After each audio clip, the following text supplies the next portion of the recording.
Hello दोस्तों, स्वागत है आपका एक यार के रिएक्शन में। मैं हूं कविता और आज हम बात करने जा रहे हैं महाकुंभ की। जी हाँ, दुनिया का सबसे बड़ा महाकुंभ जो इस समय लगने जा रहा है प्रयागराज में।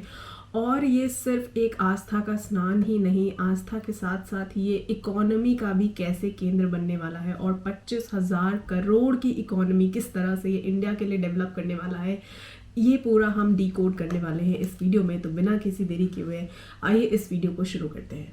कुंभ सिर्फ आस्था को ही नहीं बढ़ाता, ये अर्थव्यवस्था को भी बढ़ाता है। कुंभ 2025 कोई साधारण कुंभ नहीं है जो हर 12 साल में एक बार आता है। ये महाकुंभ है जो कि 144 साल में एक बार आता है। आपकी पिछली 3 पीढ़ियों में किसी ने अटेंड नहीं किया है और आने वाली 3 पीढ़ी अटेंड नहीं कर पाएगी। अब क्योंकि ये महाकुंभ है तो सब कुछ महास्तर पे हो रहा है। 40 करोड़ यात्री आ रहे हैं। यूपी गवर्नमेंट ने 5500 करोड़ रुपए का बजट बनाया है मात्र 45 दिन के लिए, यानी 120 करोड़ पर डे गवर्नमेंट खर्च करेगी। इसके अलावा 2100 करोड़ रुपए केंद्र सरकार ने अलग से दिए हैं। लेकिन ऐसे नहीं सिर्फ खर्चा होगा, इन 45 दिनों में यूपी गवर्नमेंट को 25,000 करोड़ की कमाई भी होने वाली है। और ये सिर्फ यूपी गवर्नमेंट की कमाई है जो सरकार के खाते में जाएगी। पूरे राज्य की अर्थव्यवस्था 2-3 लाख करोड़ से बढ़ेगी मात्र 45 दिन में। हजारों लोगों को रोजगार मिलेगा और लाखों लोगों का धंधा बढ़ेगा। बड़े बड़े कॉर्पोरेट ब्रांड्स ने 3,000 करोड़ का बजट रख रखा है कुंभ में खर्च करने के लिए। आईपीएल के बाद दूसरा बड़ा इवेंट है जहाँ इतना खर्चा किया जा रहा है। तो इस महाकुंभ से आपके अध्यात्म को तो बल मिलेगा ही, लेकिन अर्थव्यवस्था को भी बल मिलेगा। बट कितना? यूपी गवर्नमेंट जो 25,000 करोड़ कमा रही है, ये किस किस सोर्सेस से कमाएगी?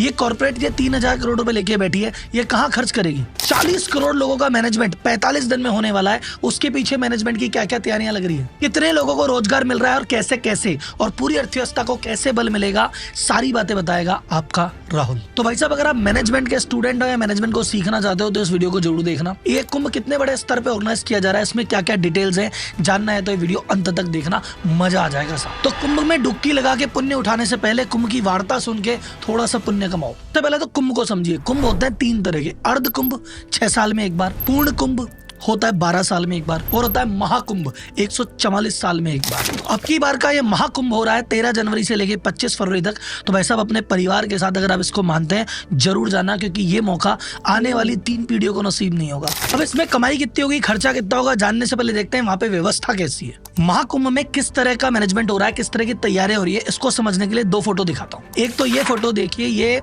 अभी की स्थिति से 2 महीने पहले की थी ये, और अभी कुंभ चालू होने के 7 दिन पहले स्टेटस है ये। अब यहाँ से यहाँ कैसे हुआ और क्या क्या हुआ वो बताता हूँ। अब तो भाई साहब, कुंभ चालू होने से पहले मोदी जी ने भी रिसेंटली 5500 करोड़ के प्रोजेक्ट का उद्घाटन किया है, जो कि इंफ्रास्ट्रक्चर और एमिनिटीज के लिए वर्क कर रहे हैं। कुंभ में 2019 में 25 करोड़ यात्री आए थे, अब की बार 40 करोड़ आने वाले हैं। कुंभ का जो पूरा एरिया है जिसको महाकुंभ नगर बोला जा रहा है, वो पिछली बार 3200 हेक्टेयर का था, अब की बार 4000 हेक्टेयर का है। पिछली बार जो टेंट सिटी बनी थी, अब की बार की टेंट सिटी उससे डबल बनी है।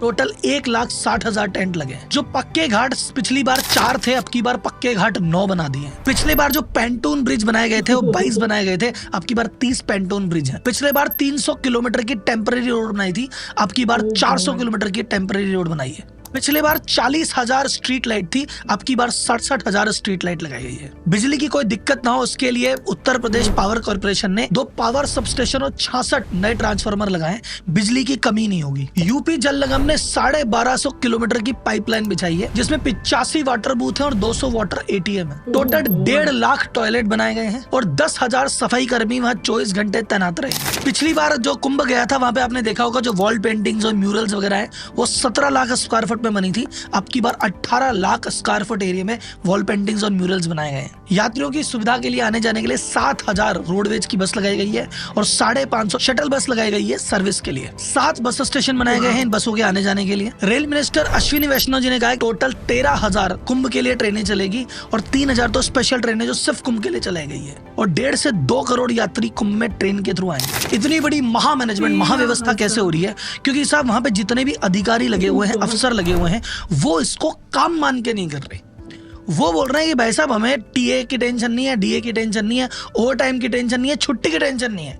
हमें वैसे एक चीज लग रही है कि हम सेवा कर रहे हैं और इतने कुंभ की व्यवस्था करेंगे, इतने लोग आएंगे, हमें पुण्य मिलेगा।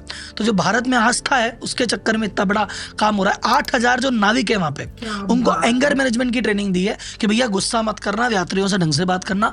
डिजास्टर मैनेजमेंट की ट्रेनिंग अलग से दी गई है। विश्व का सबसे बड़ा अस्थायी हॉस्पिटल बनाया जा रहा है, जहाँ की 45 दिन में 5 लाख मोतियाबिंद के ऑपरेशन होंगे। रात रात को जो जिम्मेदार अफसर हैं 2-2 बजे तक रुक रहे हैं, रोज की मीटिंग है, रोज का फीडबैक है और जो चीज हो रही है एक्शन त्वरित हो रही है। और ये इतना बड़ा मैनेजमेंट तब हो पाया है पिछली बार की तुलना में। अब की बार गंगा जी में जो पानी निकलता है वो 1 महीना लेट निकला था, तो तैयारियां 1 महीने की डिले से चल रही है तो भी टाइम पे चल रही है। This is the management. हमने कुंभ के लिए कितना बजट अलोकेट किया है? 2022-23 में 621 करोड़ रुपए अलोकेट किए थे, फिर 2023 में 2500 करोड़ और किए और रिसेंटली 2500 करोड़ और किए। तो टोटल 5600 करोड़ तो यूपी गवर्नमेंट ने लिया है और 2100 करोड़ रुपए केंद्र सरकार ने अलॉट किए हैं कुंभ के लिए। 2013 में जो कुंभ हुआ था उसमें यूपी गवर्नमेंट की इनकम हुई थी 12,000 करोड़ रुपए और अब की बार पूरी एक्सपेक्टेशन है कि 25,000 करोड़ की रेवेन्यू करने वाली है यूपी गवर्नमेंट मात्र 45 दिन में। कैसे? तो सबसे पहला तो तरीका है वो है जीएसटी। भाई साहब 40 करोड़ लोग यूपी में आएंगे, होटल में भी रुकेंगे तो वहां भी जीएसटी है, खाना भी खाएंगे वहां भी जीएसटी है। वो जहां पे जिस भी चीज पे पैसा खर्च करेंगे, जो भी चीज खरीदेंगे, सब पे ही जीएसटी है।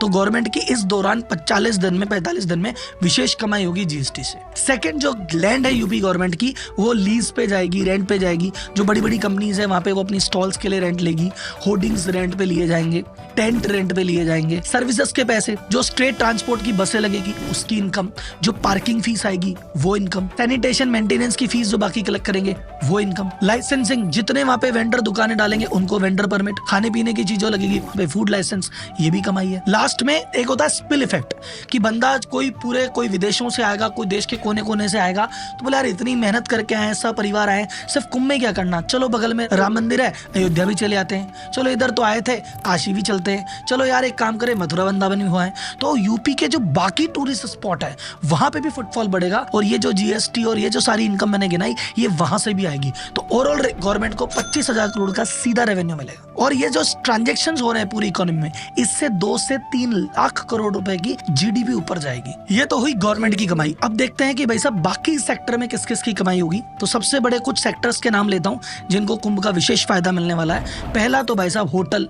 तो होटल में रुकने वाले, होटल हमेशा जैम पैक्ड रहेंगे। फिर भाई साहब जो टेंट कंपनीज है जो टेंट प्रोवाइड करती है, टेंट भी फुल रहने वाले हैं। फिर उसके बाद इतने लोग आएंगे तो भूखे नहीं रहेंगे, तो रेस्टोरेंट खूब चलेंगे। तो जो पक्के रेस्टोरेंट है वो भी चलेंगे, ढाबे भी चलेंगे, रास्ते में आने जाने वाले हाईवे खूब चलेंगे और वहां पे जो स्ट्रीट वेंडर घूमते हैं, कोई चाट पकौड़ी वाला, पताशी वाला, भेलपुरी वाला, सब कमाएंगे। फिर जो स्ट्रीट वेंडर है, चाय की स्टॉल, पूजा, माला, प्रसाद, फोटो, तस्वीर, सब बिकेगा। एयरलाइन कंपनीज की रेवेन्यू बढ़ेगी क्योंकि फ्लाइट सब फुल चलेगी, उसके किराए की भी प्राइस बहुत ज्यादा बढ़ जाएगी डिमांड सप्लाई की वजह से। तो एयरलाइन कंपनी के प्राइस बढ़ने वाले हैं। इंडियन रेलवे को बहुत ज्यादा बेनिफिट होने वाला है टिकटिंग रेवेन्यू से। बसेस कंपनी, चाहे सरकारी बसें हैं तो सरकार कमाएगी, प्राइवेट बसें हैं तो वो भी कमाएगी। जो छोटी मोटी गाड़ियां रेंट पे चलती है ये भी बहुत कमाने वाले हैं। और जितने भी टूरिस्ट पॉइंट है वहां की टिकटिंग से और आसपास के लोगों को भी बेनिफिट होने वाला है। अब बात करते हैं कॉर्पोरेट स्पेंडिंग की। तो अब की बार कॉर्पोरेट के लिए आईपीएल के बाद एक तरह का मेगा इवेंट है और ये टोटल 3,000 करोड़ का बजट लेके पूरा इंडियन कॉर्पोरेट बैठा हुआ है। तो आप जहां भी जाएंगे आपको जगह जगह होर्डिंग्स मिलने वाले हैं। कंपनियां अपने अपने स्टॉल्स लगा रही है वहां पे, कोई वर्चुअल स्टॉल लगा रहा है, कोई लॉन्च बना रहा है। कंपनियों ने अपने अपने स्पिरिचुअल पैक्स लॉन्च कर दिए हैं, वहां पे अपने डिस्ट्रीब्यूटर बैठा दिए हैं। तो कुल मिला के इन सारी मेगा चीजों से 6 लाख से ज्यादा परिवारों को हेल्प मिलने वाली है जो छोटे छोटे वेंडर्स हैं। ये कुंभ का जब कंस्ट्रक्शन चालू हो रहा है, अभी तक तो कुंभ चालू ही नहीं हुआ, इस कंस्ट्रक्शन के दौरान ही 45,000 फैमिलीज को रोजगार मिल चुका है। तो कुंभ आपकी अध्यात्म को इंप्रूव करता है, अर्थव्यवस्था को इंप्रूव करता है, रोजगार भी देता है, रेवेन्यू भी देता है। तो कुल मिला के इसमें सभी पाप धुलते हैं और जाने कितनों के पुण्य का उदय होता है। तो दोस्तों जैसा कि हमने देखा, बहुत सही बात कही और मैंने तो पूरा प्लान बना लिया है कि मैं अपनी फैमिली के साथ महाकुंभ में ज़रूर जाने वाली हूँ, क्योंकि ये महाकुंभ जो है वो 144 साल बाद ऐसा सहयोग बना है। और जैसे उन्होंने कहा कि 3 पीढ़ियों तक अब हम इस महाकुंभ को मिस करने वाले हैं और दुनिया का सबसे बड़ा इवेंट जिस पे पूरी दुनिया की नज़रें रहने वाली हैं, कौन इसे मिस करना चाहेगा। तो क्या आप पहले कभी कुंभ गए हैं तो कमेंट्स करके ज़रूर बताइए, और अगर नहीं गए हैं तो क्या आपने सोचा इस बार महाकुंभ को अटेंड करने के लिए। कमेंट बॉक्स में मुझे अपने सजेशन ज़रूर लिखें। मैं मिलती हूँ आपसे अगली इंटरेस्टिंग वीडियो के साथ, तब तक के लिए जय हिंद, नमस्ते, सत श्री अकाल, बाय बाय।